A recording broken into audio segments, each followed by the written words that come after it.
forma a continuarmos, vamos ter agora connosco uma pessoa que é especialista em cibersegurança. Porque antigamente nós dizíamos que só os nossos pais, os nossos avós é que poderiam ser mais facilmente enganados, assim, através do phishing. Não, não. Agora até os seres mais ávidos de tecnologia e informação podem muito rapidamente estar à frente de um phishing, de uma armadilha e não se aperceberem. Connosco, licenciado em Matemática e Informática e doutorado em Engenharia Informática, pró-reitor aqui bem perto da Universidade da Beira Interior. Connosco, Pedro Inácio, que nos vai falar e fazer um workshop sobre cibersegurança e a visão dos riscos e das suas soluções. Uma grande salva de palmas para darmos aqui as boas-vindas. Cativar todos os estudantes que estão aqui. Muito bom dia. Como é que está? Só cativar todos os estudantes que visitam a feira, e não os estudantes, também visitar todos os profissionais, todas as empresas, neste momento a regressarem aqui à frente do palco e a sentarem-se. Vocês, eu reparei, devem ser alunos aqui do professor, sentaram-se logo. Não são, professor? Deviam estar com medo da nota ao fim do ano, já estamos quase no fim do ano letivo. Então eu vou deixá-lo com o workshop. Até já. Obrigado. Obrigado. Não são meus estudantes, mas estão sempre convidados. Sem problema. Podemos começar já a seguir. Bom, então, eu não estava à espera que me fizesse uma apresentação dessas. Bom dia a todos e a todas. Espero que estejam bem. O meu nome é Pedro Inácio, já foi aqui dito. Eu sou professor de Segurança Informática na Universidade da Beira Interior, isso é verdade. E hoje em dia, enquanto que antes era muito mais fácil eu apresentar-me, hoje em dia tenho que me apresentar tipo desta maneira.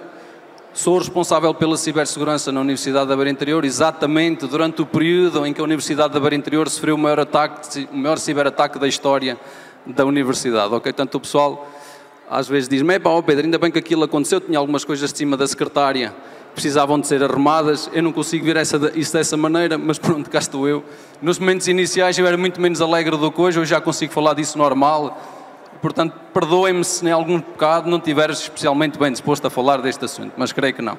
Pronto, digital, como já não tinha nada que fazer, era só professor, ainda sou pró-reitor para a Universidade Digital e também DPO na UBI. A minha apresentação fala exatamente sobre visão dos riscos e as soluções.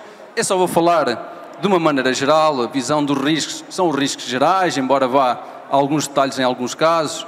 As soluções também são as gerais e, portanto, esta apresentação será de uma maneira geral um pouco mais abstrata, eu diria. Entre outras coisas, eu sou sempre co-sponsored por estas entidades, são eles que me pagam os coffee breaks e alguns donuts. Tenho a UBI sempre atrás de mim, claro, tenho o Instituto de Telecomunicações e os 2 grupos de investigação onde eu estou, o Laboratório de Investigação e a Associação Portuguesa para a Segurança da Informação. Perdoem, por favor, alguma falha no protocolo. Eu às vezes entro derrompante, começo logo a falar, não cumprimento as pessoas e o pessoal lá em casa está-me sempre a dizer: "Oh Pedro, por favor avisa que tu às vezes és assim." E então meto sempre este disclaimer, ele está em todos os meus diapositivos só para avisar, ok? Dizer-vos também que está tudo muito bonito, eu nunca me posso esquecer disso. Neste caso aqui o logótipo está espetacular e esta iniciativa parece-me que está a ser excelente, parabéns por isso. Já estão a ver que eu uso inteligência artificial para gerar algumas das imagens que tenho aqui. Já estão a ver também que a inteligência artificial ainda tem os seus problemas, aquele gato tem mãos a mais, tem patas a mais. E se vocês forem ver o Midjourney, na verdade o Midjourney tem este problema. Se vocês tentarem gerar mãos, ele gera sempre mãos com demasiados dedos, ou demasiadas mãos, ou demasiadas pernas. Dê uma experimentadela que vão ver que isto é assim. Já agora por baixo eu ponho sempre qual é que é o comando que eu utilizei para gerar essa imagem. Notem também que eu faço uso às vezes do sarcasmo para dizer algumas coisas, é tipo de propósito, sai-me naturalmente. As pessoas às vezes levam a mal, não façam isso, já sabem que isto é só um veículo para trazer cá coisas, ok? Antes de começar isto tudo, e porque eu vou por esta apresentação de uma maneira, eu diria, construtiva, eu queria chamar a atenção para um detalhe que nós vivemos, ou um detalhe dos dias de hoje, que é referir o ciberespaço. E se vocês repararem, o ciberespaço hoje é um novo domínio de guerra, e portanto nós estamos em guerra no ciberespaço, eu diria, Fala-se hoje em guerra híbrida, antes não se falava em guerras híbridas, hoje já existem. Este ciberespaço tem um detalhe especial, é que ele antes disto não existia e depois disto existe só pela mão do homem, portanto é o primeiro domínio de guerra que só existe pela mão do homem. Não só existe pela mão do homem, como o homem perdeu o controle daquilo que ele próprio criou. E, portanto, antes tínhamos coisas palpáveis, dizíamos que havia guerra na terra, havia guerra no mar, havia guerra no ar, conseguíamos olhar para lá, víamos os aviões, conseguíamos olhar para o espaço e entendíamos isso como um domínio de guerra. Mas hoje em dia, é claro, temos o ciberespaço, onde a guerra existe sem fronteiras. E, portanto, isto é um detalhe muito interessante da nossa sociedade de hoje e que eu acho incrivelmente importante referir antes de começar as coisas. A seguir, eu vou motivar todo este tema dos riscos e das soluções com alguns factos dos tempos modernos, mas reparem que eu podia substituir aquele nome, factos dos tempos modernos, com qualquer coisa como vivemos num mundo em que, incrivelmente, depois qualquer coisa, ok? Portanto, experimentem na vossa cabeça substituir isso por aquilo e depois vão ver que faz sentido na mesma. Por exemplo, o primeiro facto dos tempos modernos, ou vivemos num mundo em que, incrivelmente, há cerca de 12 anos atrás, no dia 22 de maio, que hoje em dia é conhecido como, não sei se as pessoas sabem, Bitcoin Pizza Day. Quando a Bitcoin parecia que não valia nada, alguém fez um pedinchanço incrível a uma pizzaria para que o senhor da pizzaria vendesse 2 pizzas por 10 mil Bitcoins, ok? Portanto, alguém foi a uma pizzaria e disse, por favor, venda-me 2 pizzas, aceito 10 mil Bitcoins por 2 pizzas. E aquele senhor, vejam bem, se calhar estava tão chateado, ou estava a ser tão chateado por aquilo, não sabia o que aquilo era, que vendeu 2 pizzas por 10 mil Bitcoins. Se nós fôssemos a ver nos tempos modernos, já nem sequer aquilo que eu fui ver hoje de manhã, era cerca de 250 milhões de euros. Eu sei que as pizzas eram grandes, eram familiares, mas poças, pagar este dinheiro por 2 pizzas, estão a ver? Mas a pessoa que fez o Twitter e que pôs o primeiro Twitter, vendeu o seu primeiro Twitter como um non-fungible token. Portanto, isto existe hoje em dia, é uma coisa. Ele vendeu o seu primeiro Twitter por 2,9 milhões de dólares, ok? A um grande magnata que tinha dinheiro a mais, pelos vistos, comprou um tweet, o tweet é dele, e eu acho que ele tentou vender a seguir, mas eu não sei se alguém vai comprar a seguir. Reparem que o tweet nem sequer tinha as palavras todas bem escritas, e mesmo assim valia 2,9, imagina se tivesse Twitter bem escrito. Mais factos dos tempos modernos, e uma pessoa diz assim, epá, nós estamos habituados a isto, já não faz mal, está tudo bem. Por exemplo, se tivermos um problema na internet em casa, telefonamos para nos ajudarem, somos bombardeados com uma quantidade de questões e às vezes não nos resolvem o problema, passamos por um controle de qualidade a perguntar, então, o que é que você achou da chamada? Ficou o problema resolvido? E nós dizemos que não. Contudo, se fomos atacados por malware, alguém simpaticamente fornece uma linha, caso vocês não saibam pagar com bitcoins, queiram ver os vossos dados decifrados, não se preocupem, nós ajudamos, telefonem para nós e ajudam-nos a instalar o software e a pagar um resgate sem problema nenhum. Portanto, vivemos nestes tempos. Há um mercado negro para exames de raio-x, eu sei, isto vai parecer estranho, e chama a atenção para aquele detalhe de que nós hoje em dia não conseguimos pensar como pessoas se calhar normais, eu acredito, ou pessoas boas que somos, não conseguimos pensar do ponto de vista dos atacantes. Os atacantes pensam de maneira diferente. Pensarmos como os atacantes era útil, porque nos dava uma ideia de como nos protegemos, mas de uma maneira geral, uma pessoa boa não sabe pensar dessa maneira. Se eu vos dissesse que havia um mercado negro para exames de raio-x, vocês diziam, mas para que raio é que isso pode servir? Mas ele existe. Por exemplo, em países onde há muita poluição, obter um seguro de saúde, dá muito jeito de mostrar um exame de outra pessoa e, portanto, estes exames de raio-x, se vazarem na internet, ou se estiverem num sítio, ou se puderem ser pagos, ok? Nesses países valem dinheiro. E, portanto, há pessoas a atacar hospitais para ter acesso a exames de raio-x de pessoas saudáveis. E depois chamava aqui a atenção para um detalhe, que é a ubiquidade, que é aquilo que nós estamos habituados hoje, todo dia, a toda a hora, a ter a informação em todo lado, e como todos nós somos todos um bocadinho self-centric, ok? Não vou mentir, todos nós gostamos que a informação esteja em todo lado, sobretudo no sítio onde nós próprios estamos. Sobretudo se estivermos na casa de banho, não sei se vocês já repararam. Quase ninguém vai para a casa de banho sem o seu telemóvel, porque dá muito jeito de ter informação nesse sítio. Eu sei que isto parece um facto estranho, mas é para lá que nós vamos a ver a internet, ou jogar um joguinho. Temos de ter internet na casa de banho, mas isso significa ubiquidade. Há mais queixas por falta de Wi-Fi na zona da casa de banho do que no local de trabalho. Ubiquidade é isto hoje em dia, e nós queremos lá os dados, não há dúvida nenhuma. Só que já nos habituámos a isso. Habituámos a isso por um lado, só que não sabemos como é que funciona por outro, mas eu vou-vos mostrar, ok? Isto é uma ideia que vos pode mostrar, ou que pode tentar mostrar porque é que isso existe, ok? Não há dúvida nenhuma que nós vivemos na era de tudo o que é smart, e eu coloquei ali smart em muitos casos, à exceção dos humanos, onde pus um ponto de interrogação. Nós temos smart home, smart agriculture, smart transportation industry 4.0, smart cities, smart humans. Não estou certo daquele, mas se você reparar, isto só pode funcionar se tivermos uma lot of clouds lá em cima, lots and lots of clouds. E nesse caso em particular, o que acontece sempre, para termos ubiquidade, para termos o e-mail em todo lado, é que o e-mail não está no nosso telemóvel. O e-mail ou a mensagem que temos no Facebook não está no Facebook. Tem que estar algures fora do sítio onde nós estamos. Se vocês repararem, eu também vou colocando aqui alguns hashtags para chamar a atenção mais à frente do que é que aquilo significa. Neste caso eu associei 3 hashtags aqui.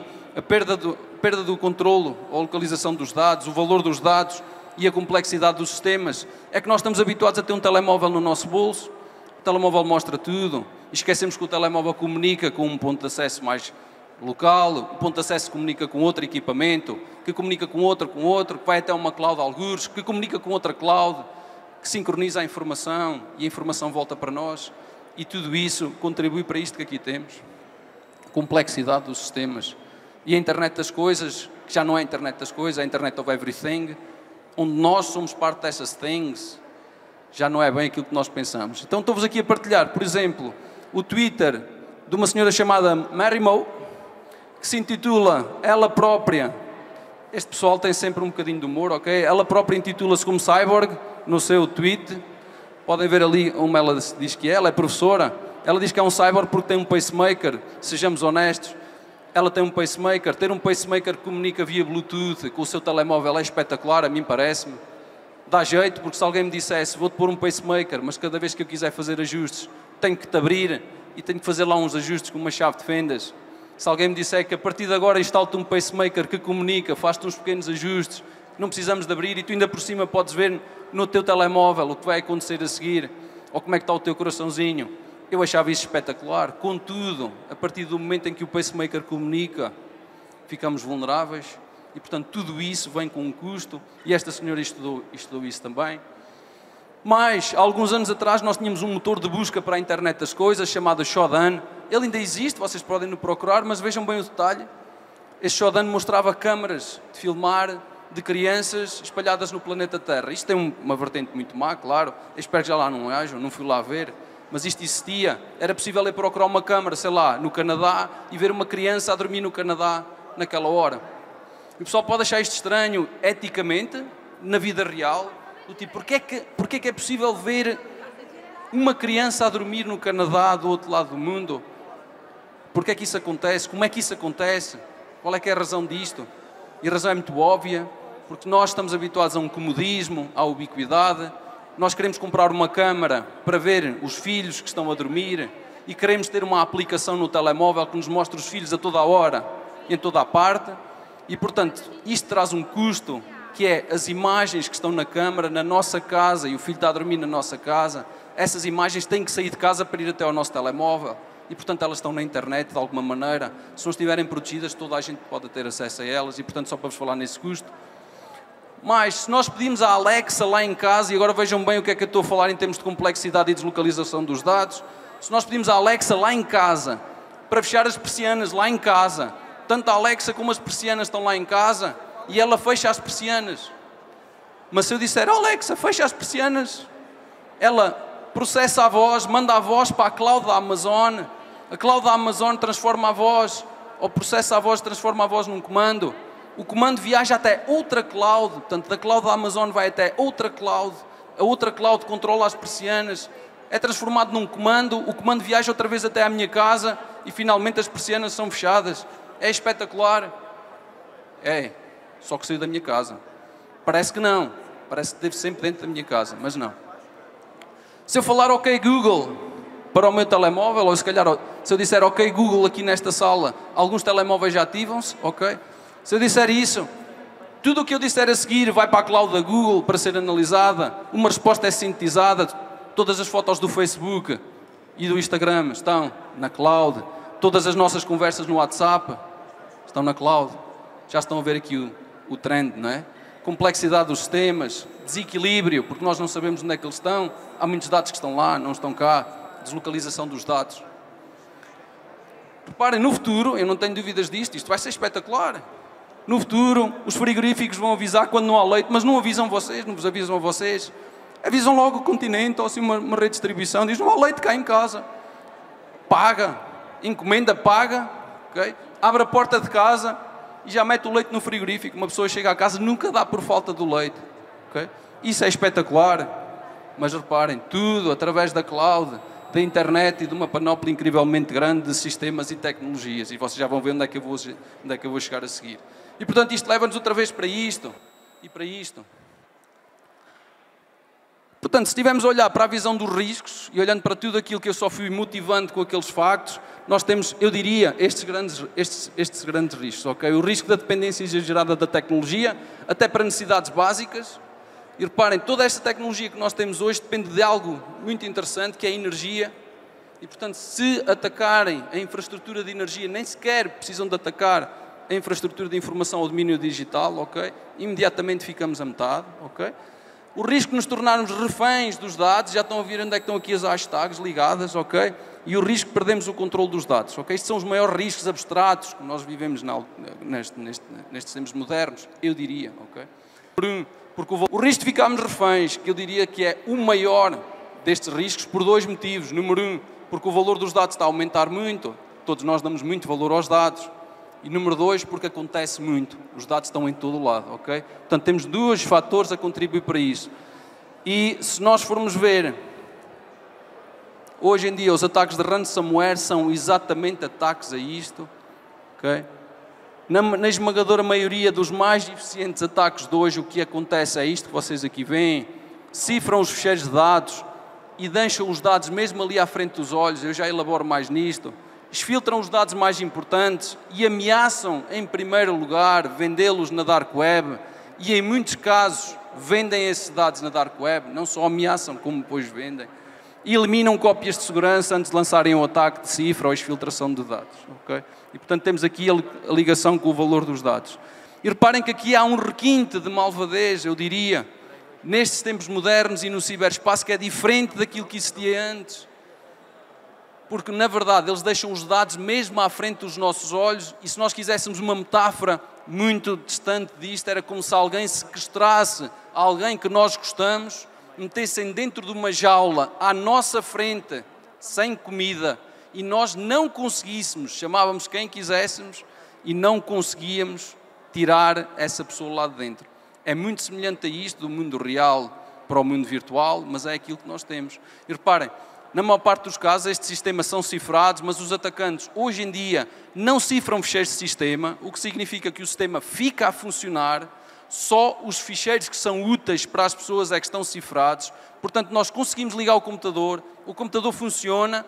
Quando vamos tentar abrir os documentos que importam, esses documentos não abrem porque estão cifrados. Ao invés, aparece uma nota de resgate a dizer, se quiseres ter isto de volta, a tua tese de mestrado, a tua tese de doutoramento, que estavas quase a acabar, estão a ver o valor desses dados. A tua tese de doutoramento estavas quase a acabar, está cifrada, eu lamento, tens aqui uma linha de apoio, gente, ajuda-te, não te preocupes, nós vamos cifrar os teus dados. Também os ciframos, mas nós vamos cifrar.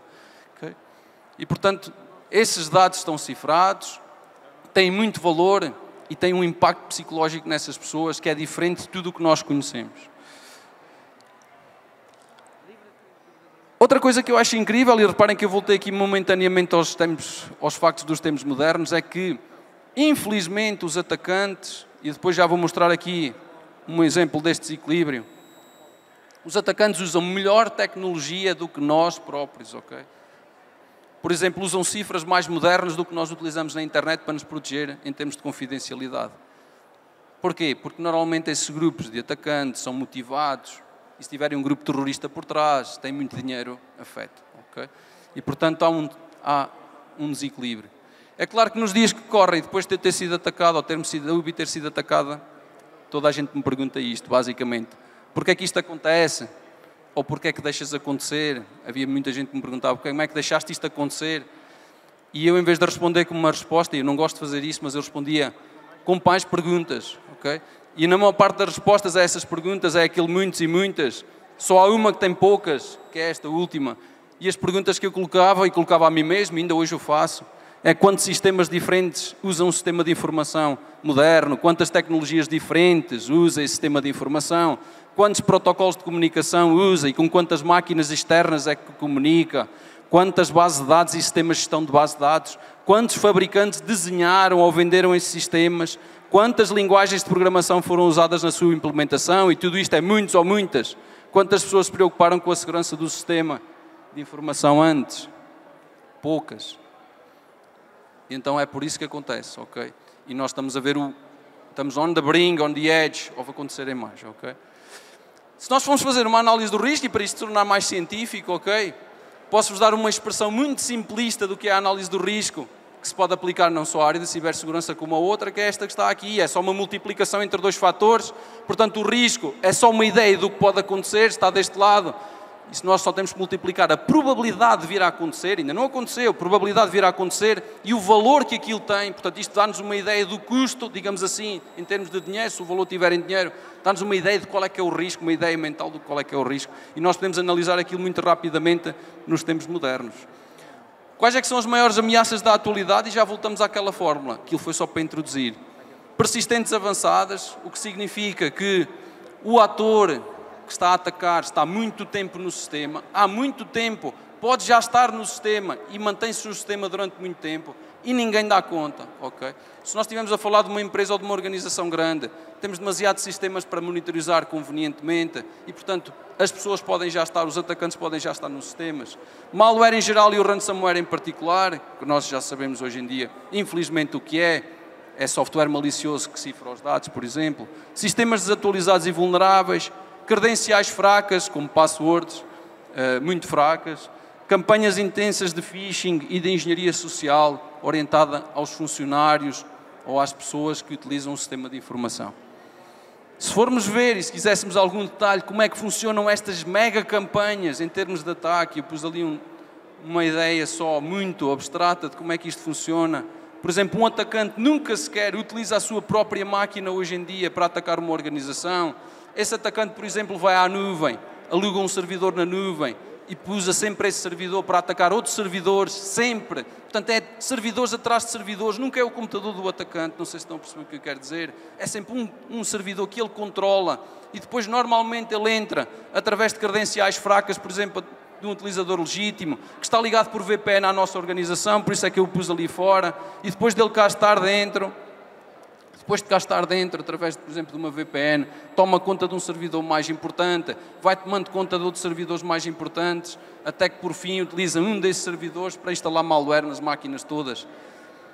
Portanto, vejam os passos que um atacante pode fazer, muito comumente faz hoje em dia, infelizmente, e é assim que estas campanhas acontecem. E por isso é que eu faço ali a alusão às campanhas persistentes, às ameaças persistentes, porque normalmente um ataque não acontece no dia. Às vezes estamos a falar de meses de preparação desses atacantes. Agora reparem o que é que nós andámos a fazer nestes últimos tempos. Okay? Portanto, fizemos várias coisas que eu diria excelentes, algumas delas excelentes, mas outras que nos deixaram um pouco durante a pandemia. Com impacto significativo na cibersegurança, houve 3 aspectos críticos que mudaram durante a pandemia. Número 1, e reparem até que eu por aqui, o mais em evidência. Número 1, mais pessoas a utilizar tecnologia de sítios diferentes. Número 2, mais dispositivos ligados à internet. Número 3, relaxamento de postura em prol de trabalho feito. E agora reparem o que é que eu estou aqui a falar, valor dos dados, complexidade e deslocalização dos dados.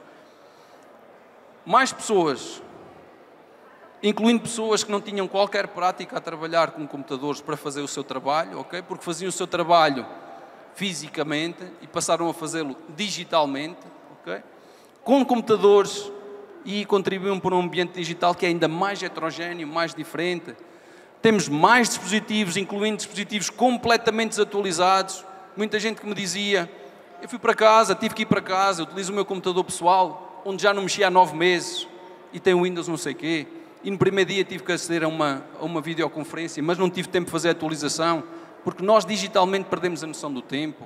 As pessoas, quando vão a uma apresentação ou quando vão a uma reunião, abrem o computador em cima da hora, não dá tempo para atualizações, não fazemos as atualizações logo, dizemos, fazemos mais tarde, mas essas atualizações raramente vêm, ok? O que nós queremos é utilizar. Portanto, a partir de ambientes inseguros, por VPNs que abrimos à pressa e configurações que fizemos em cima do joelho, porque tivemos que ir todos para casa rapidamente, portanto, mais postura relaxada, incluindo a elaboração apressada de passwords. Quem nunca ia entrar numa reunião, a password tinha expirado, uma password qualquer tinha expirado. Epá, despacha-te. Estou mesmo a entrar, o chefe está lá. Isto agora, as passwords só me expiram quando eu mais preciso. Faço uma password à pressa. Teste 1, 2, 3. Precisa de um caractere especial. Teste 1, 2, 3, asterisco. E reparem, se alguém pedir aqui, façam uma password. Se eu disser que tem que ter uma letra maiúscula, a nossa professora da escola primária sempre disse letras maiúsculas só no início da frase. Isto está cá dentro. Onde é que nós metemos a letra maiúscula? Reparem, cada vez que nós metemos uma letra minúscula ou maiúscula no meio de uma frase ou no meio de uma palavra, nós levamos uma estalada mental, não há hipótese.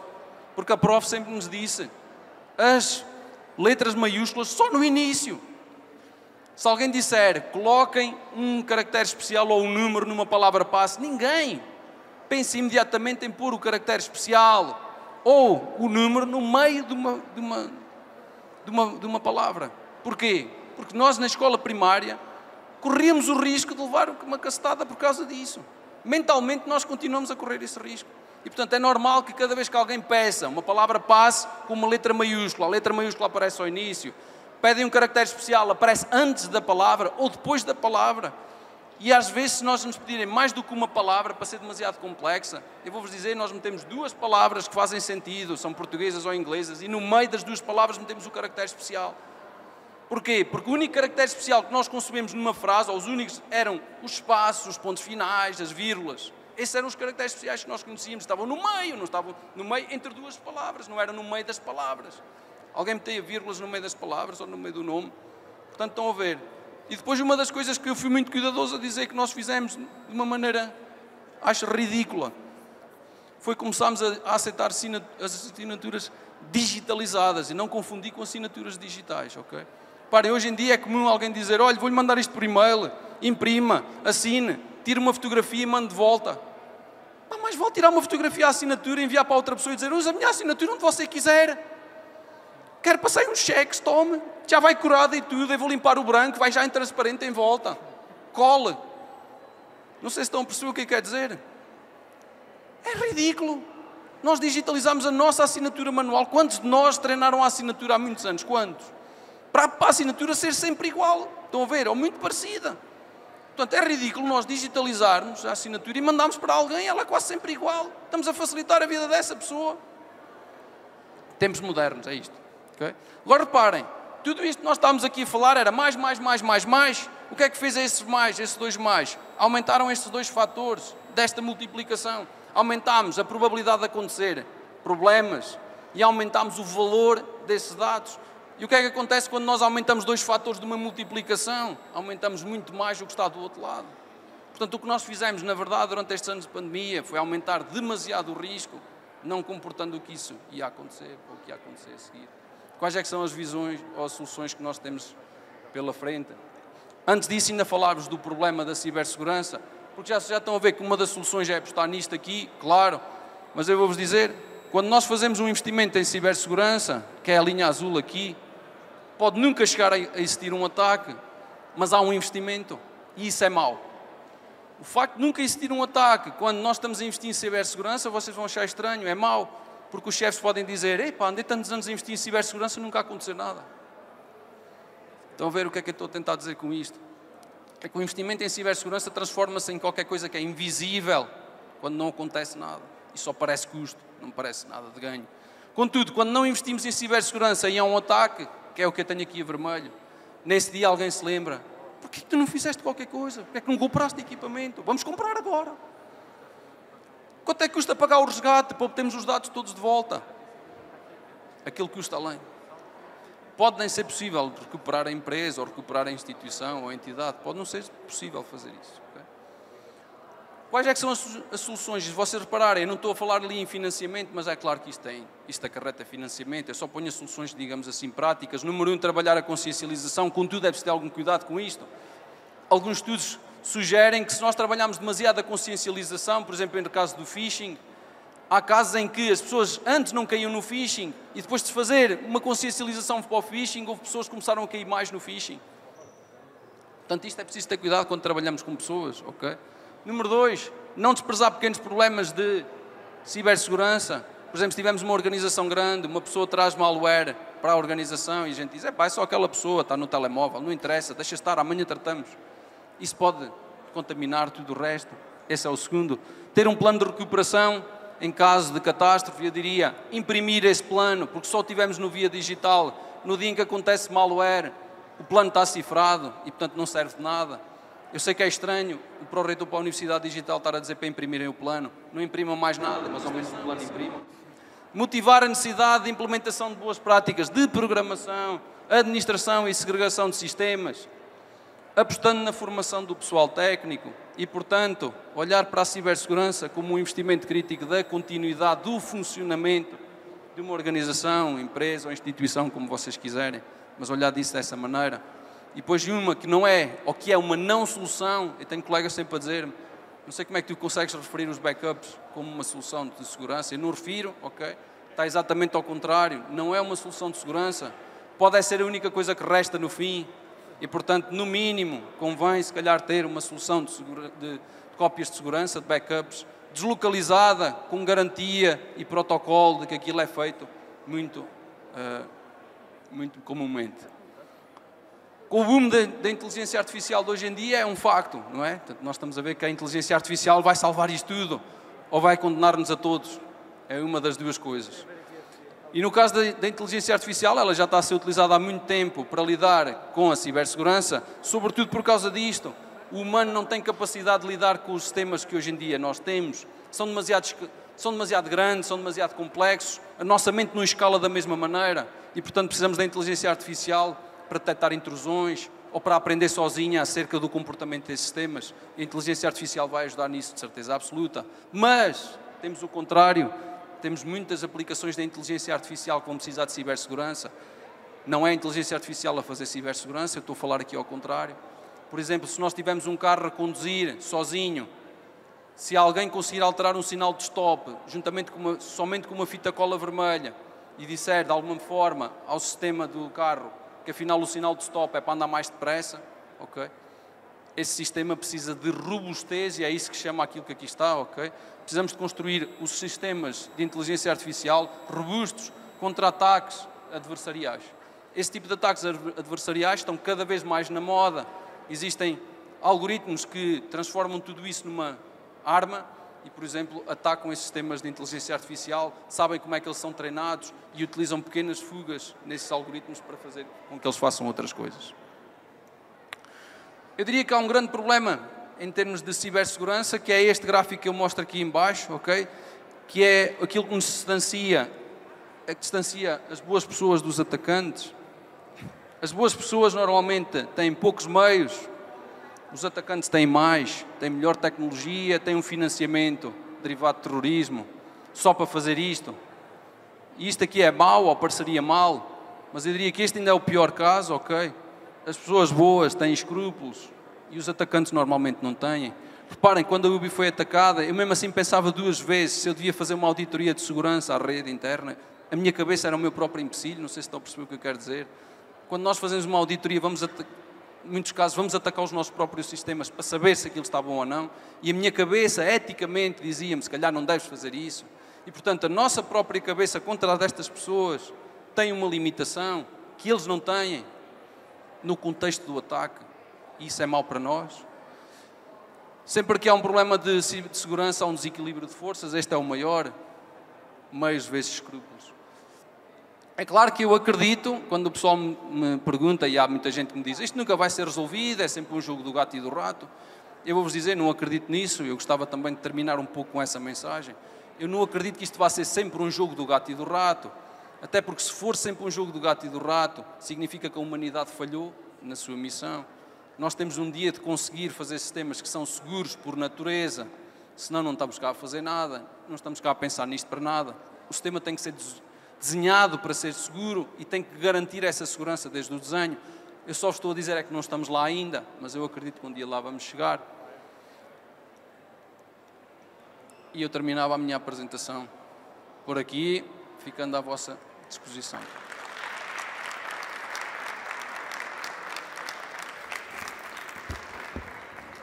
Não sei se tem alguma questão.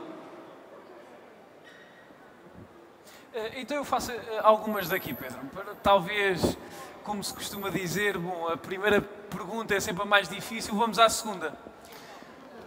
E eu, por acaso, li há pouco tempo que a versão que nós estamos a utilizar do ChatGPT, que inclusive tu falaste, que podemos usar depois para refinar...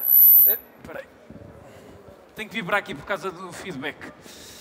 Nós temos acesso a uma versão do ChatGPT ainda muito reduzida, porque, para quem não sabe, o ChatGPT ainda está fechado numa caixinha, diria assim, e em breve vamos ter acesso a um ChatGPT que vai estar na internet, que é o ChatGPT 4, que alguns inclusive já têm acesso.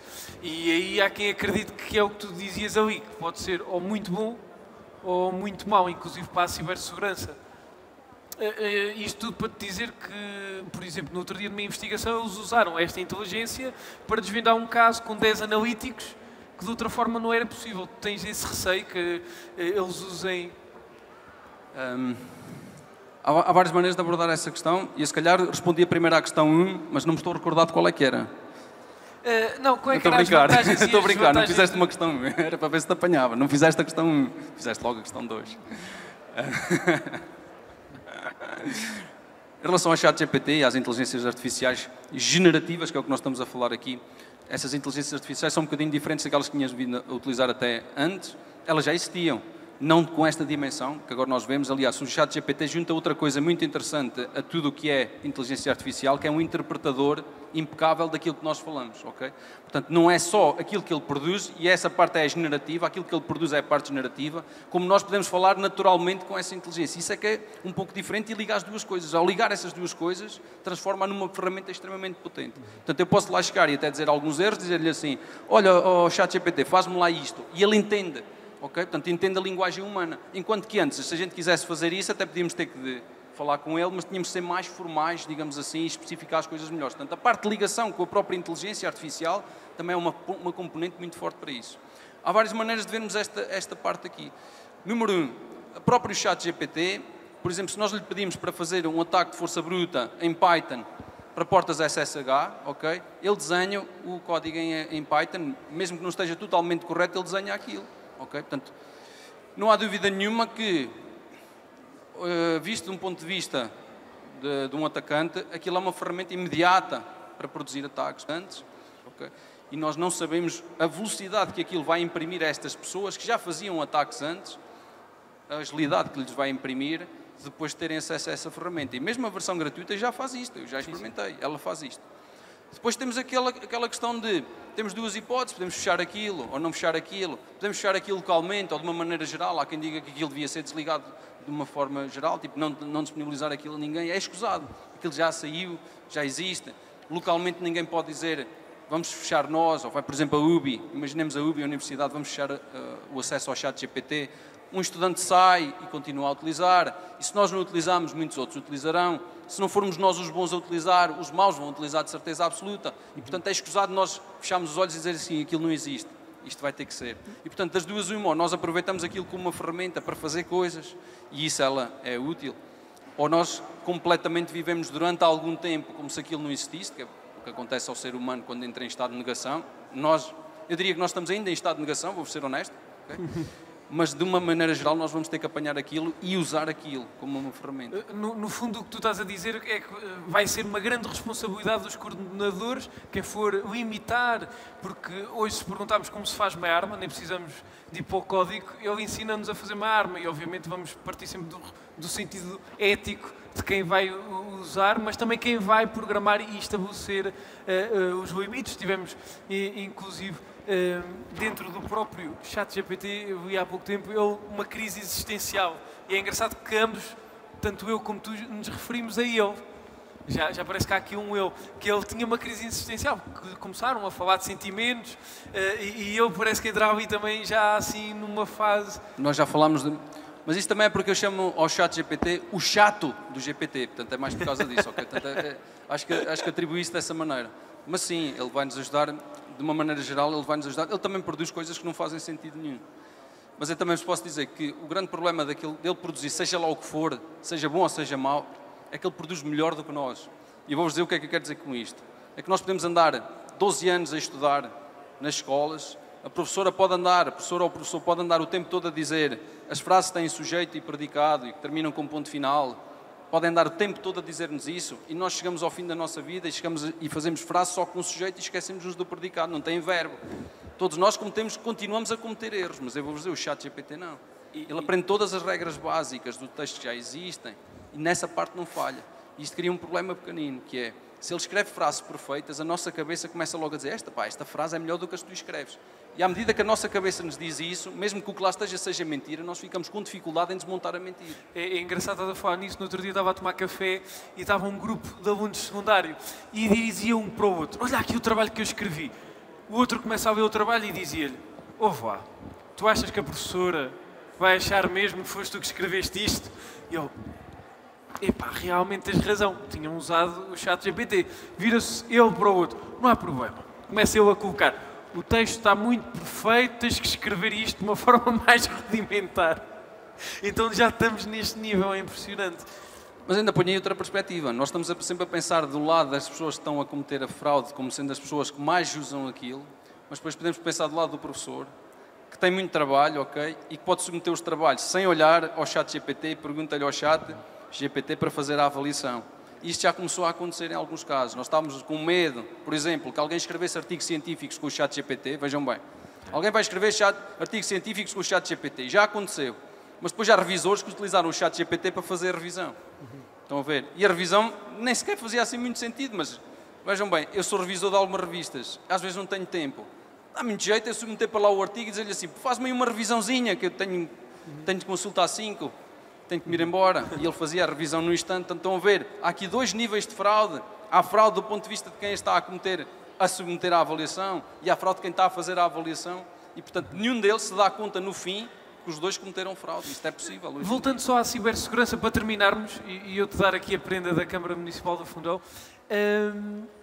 recordava-me agora que há um ano ou dois houve uma fraude que para mim foi refinada, como tu dirias, de malvadez, até parecia uma casta de vinho, que eles conseguiram criar uma plataforma, penso que era um banco, igual, e apenas a diferença era no link, um tinha IFAN, o outro não tinha IFAN, eles criaram tudo exatamente igual, e durante uma semana limitaram-se a recolher informação, porque a pessoa chegava lá, colocava as suas credenciais, errado, e depois tentavam outra vez e entravam no correto. Só que ao tentarem entrar e entrarem no errado, tinham deixado aos hackers todas as informações e eles aguardaram durante meses e prepararam um ataque para fazer transferências num dia em específico para contas que eram impossíveis.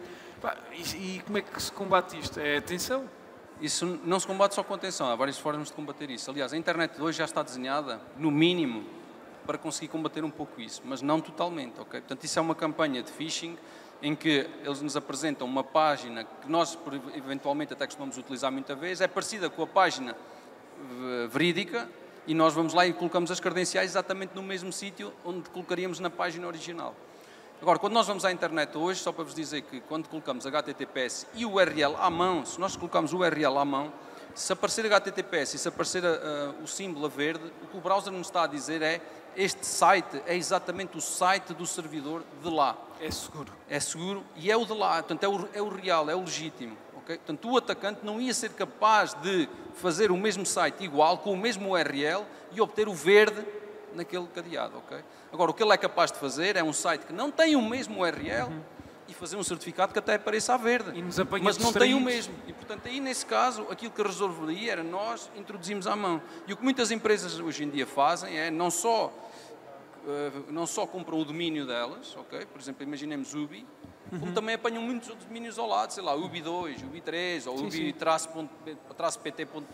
Portanto, apanham vários domínios, só que também apanhá-los todos é difícil, ok? Portanto, há muitas empresas que, dependendo do dinheiro que têm para a cibersegurança, compram o domínio e todos os outros em volta para evitar que as pessoas caiam ou para evitar que outras pessoas possam fazer sites iguais. É um problema da ubiquidade que falavas, como também está tudo a mudar tão rápido. Uma pessoa às vezes até pensa, olha, o meu banco mudou de imagem já outra vez. Recordo-me, por exemplo, o novo banco no último ano mudou 3 vezes de imagem, quase.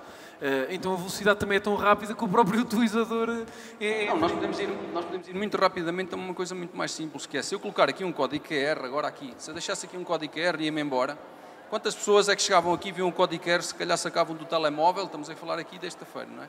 Sacavam do telemóvel e faziam o scan para ir àquele site. Estão a ver? Portanto, é um caso de curiosidade humana. Se nós começarmos a espalhar códigos QR, já a curiosidade humana diz, deixa-me lá ver o que é isto, e começam a ler códigos QR. Pode ser é uma coisa possível partilhar informação pessoal através de um código QR? Mas é possível eu, pelo menos, pôr aqui um URL de uma página que é muito parecida à do Millennium BCP ou de outro banco, ok? No código QR, e a pessoa julga que está a ir para lá a partir disso aí. O teu banco é o Millennium BCP, não sei se perceberam. Já vazei a informação, estão a ver? Já estou aqui a fazer um phishing. Bom, olha, muito obrigado. Ainda ali há uma questão. Há aqui uma questão. Então vamos abrir para o público. Penso que ainda temos... Consegues fazer? Eu levo um micro. Espera aí. Liga esse micro, Pedro, respondes aí.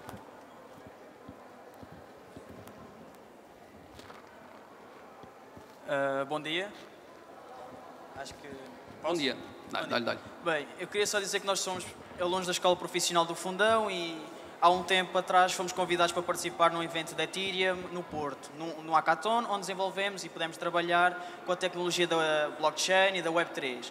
E a nossa pergunta, já que também não somos nenhum especialistas, era derivado no início, onde falou que a segurança dos dados e tudo mais está muito fragilizada. Não seria a blockchain uma saída? Ou qual seria a saída para uma maior segurança nos dados? A questão é boa. Número 1, parabéns por estás a estudar. Eu acho que é a melhor fase da tua vida. Portanto, aproveita bem, continua a estudar e estás no caminho certo. Número 2, a blockchain é, sem dúvida nenhuma, uma boa tecnologia em termos de segurança, ok? Não é a solução para tudo. E reparem, eu adoro blockchain e até vos posso dizer mais. A pessoa que eu falei aqui, portanto, em termos de Bitcoin, a pessoa que criou o Bitcoin e que usou a blockchain para fazer a Bitcoin, essa pessoa é genial, merecia um prémio, ok? E essa pessoa não aparece, exatamente porque sabe que aquilo tanto pode ser usado para o bem, como pode ser usado para o mal. Nós sabemos que a Bitcoin é usada para fazer pagamentos na Dark Web, ok? Portanto, essa pessoa nunca apareceu, ok? Mas essa pessoa merecia um mega prémio e aquilo é um ato de engenharia, de matemática incrível. A blockchain é muito boa e é uma das tecnologias que irá permitir, entre outras tecnologias, irá permitir essa segurança de dados. Mas não para tudo. A blockchain tem um custo, digamos assim, que não é compensatório para todo o tipo de tecnologia. Por exemplo, se quisermos ter a certeza absoluta que os dados são rastreáveis, que os dados são imutáveis, eu diria utilizar a blockchain, ok? E que queremos ter muita gente a ver se aquilo é rastreável e imutável. Se nós quisermos ter, por exemplo, uma grande base de dados de informação, que é gerida centralmente, não vale a pena usar a blockchain, porque a blockchain até é descentralizada. O que eu diria que era importante era nós conhecermos as tecnologias, como vocês já estão a conhecer, todas, de uma maneira geral, e depois procurar as soluções ideais para cada um dos cenários, que isso não acontece hoje em dia. Portanto, isso faz parte das tais boas práticas de programação, é saber desenhar a solução para o cenário. Portanto, a pergunta foi boa. Obrigado. Obrigado. Obrigado. Temos ali mais uma pergunta. Ora, bom dia. Faça favor. Bom dia. Na sequência da informação que transmitiu há pouquinho, eu gostava de ouvir a sua opinião no que respeita ao ChatGPT, a propósito, por exemplo, de uma tese de doutoramento, de uma tese, seja daquilo que for, onde trabalho. Quais são, no seu ponto de vista, as propostas que nos vai fazer para nós podermos, portanto, docentes, podermos, digamos assim, detectar, verificar que não é feito, que o trabalho não é feito pelo ChatGPT. Obrigado pela pergunta. Quer dizer, eu nem sei se é de agradecer a pergunta. A pergunta é muito boa, não há dúvida nenhuma, ela é muito boa. E vocês não façam falar demasiado de ChatGPT, eu adoro ChatGPT. E quando saiu, eu vou-vos dizer, mal saiu o ChatGPT, eu entrei em estado de ebulição e normalmente já sou um rebuliço. Quando aquilo saiu foi uma coisa maluca, andava mesmo doido. E portanto, algumas das coisas que eu vos queria dizer número 1, não vale a pena estarmos em estado de negação que aquilo existe, acabou-se, os miúdos vão utilizar e é isto. Ainda não tenho mesmo, esta é a coisa mais concreta que posso dizer. Na realidade, a seguir, eu não tenho dicas muito óbvias daquilo que nós devemos fazer. Porquê? Porque aquilo é uma tecnologia, não tenho dúvida nenhuma, disruptiva. E o que acontece no momento de disrupção, na minha opinião? Ficamos sem capacidade de prever o futuro. Portanto, é isso que significa disrupção. Mal acontece uma disrupção, perdemos a capacidade de prever o futuro. O homem, no sentido geral, gosta de constância. O que significa que nós estamos agora a evoluir, dizemos assim, hoje, isto é a internet das coisas é assim, amanhã temos um frigorífico que fala com aquele sistema, depois da manhã vamos ter isto. Isto significa uma certa constância e nós somos capazes de prever com alguma probabilidade aquilo que vai acontecer. Quando acontece uma disrupção, aquilo desmonta, aquela realidade desmonta toda. E então, o que eu diria, número 1, diria duas coisas. Número 1, nos próximos 5 anos vamos ver a proliferação destas inteligências artificiais baseadas em texto no mundo digital. E isto foi o que aconteceu.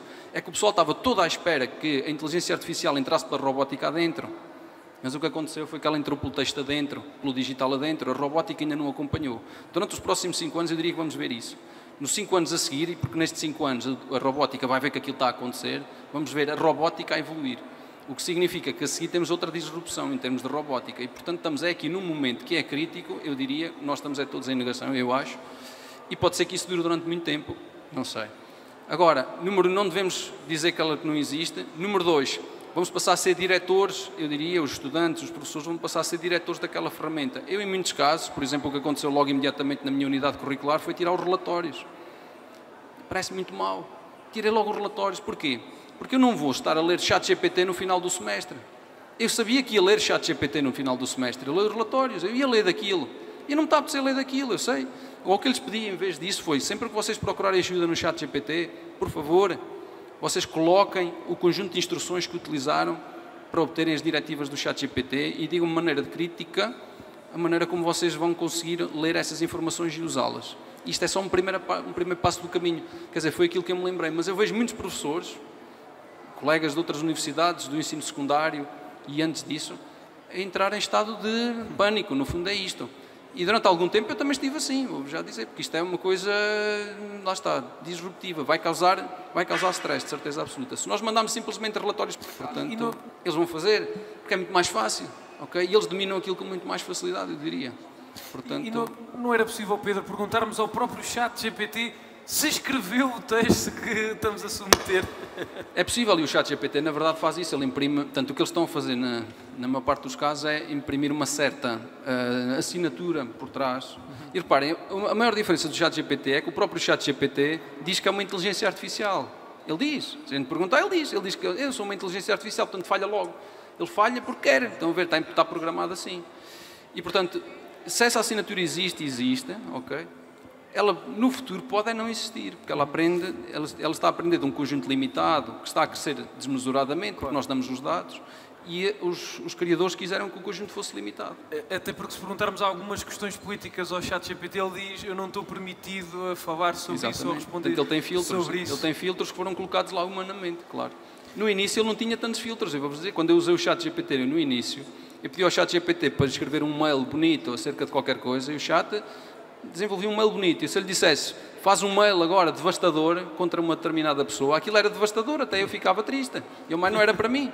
Portanto, reparem, se eu agora pedir isso, ele já diz, não, agora não posso fazer isto é demasiado ofensivo. Portanto, alguém foi colocando filtros, eu percebo porquê, porque tem medo da regulação que vem a seguir, ok? Portanto, a seguir há de vir uma regulação, e eu também acho isso normal, é como nós vamos evoluindo, mas a regulação também há de ser um pouco uma reação ao medo que nós temos. Essa vai ser a grande questão. E agora, para regular esta primeira-feira, eu acredito que todos já estejam a sentir a barriga um pouquinho vazia, já se está a fazer passada a hora. Vou agradecer, em nome da Câmara Municipal do Fundão, ao Pedro, uma salva de palmas, por este workshop de cibersegurança e aqui uma pequena lembrança. E agora, sim, todos ditos e todos dispensados para irmos almoçar e vamos regressar às 2h30. Até já. Pedro, muito obrigado, muito gosto por esta conversa.